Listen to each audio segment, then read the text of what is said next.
দীর্ঘ আলোচনার পর জাতীয় সংসদের উচ্চকক্ষ গঠন নিয়ে সিদ্ধান্ত জানিয়ে দিয়েছে জাতীয় ঐকমত্য কমিশন। ফলে জাতীয় সংসদের উচ্চকক্ষ হবে 100 আসন বিশিষ্ট এবং এই সদস্যরা মনোনীত হবেন সংখ্যানুপাতিক পদ্ধতিতে।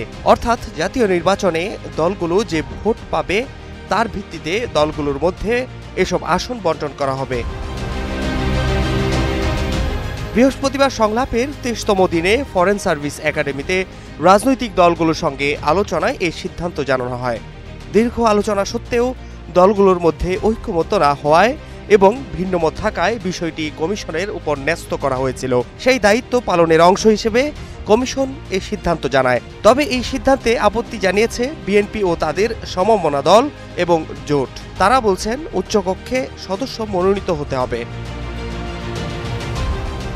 কমিশনের প্রস্তাব অনুযায়ী উচ্চকক্ষের নিজস্ব কোনো আইন প্রণয়নের ক্ষমতা থাকবে না। তবে অর্থ বিল ব্যতীত অন্য সব বিল নিম্নকক্ষ ও উচ্চকক্ষ উভয় কক্ষে উপস্থাপন করতে হবে। উচ্চকক্ষ কোনো বিল স্থায়ীভাবে আটকে রাখতে পারবে না।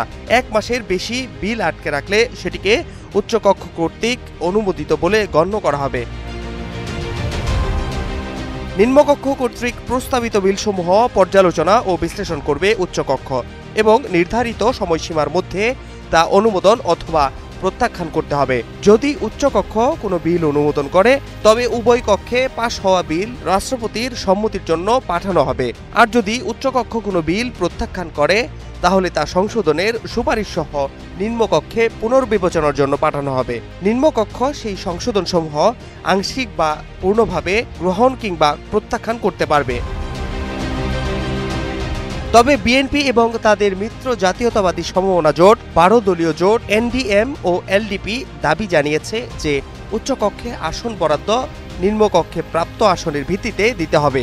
তারা উচ্চকক্ষের এখতিয়ার নিয়েও আপত্তি তুলেছে। অন্যদিকে সিপিবি, বাসদ এবং জমিয়তে উলামায়ে ইসলাম উচ্চকক্ষ গঠনের বিরোধিতা করেছে। তারা বলছে দেশের বর্তমান সামাজিক ও অর্থনৈতিক বাস্তবতায় উচ্চকক্ষের কোনো প্রয়োজন নেই। Fahad Shahriar, news desk, global television.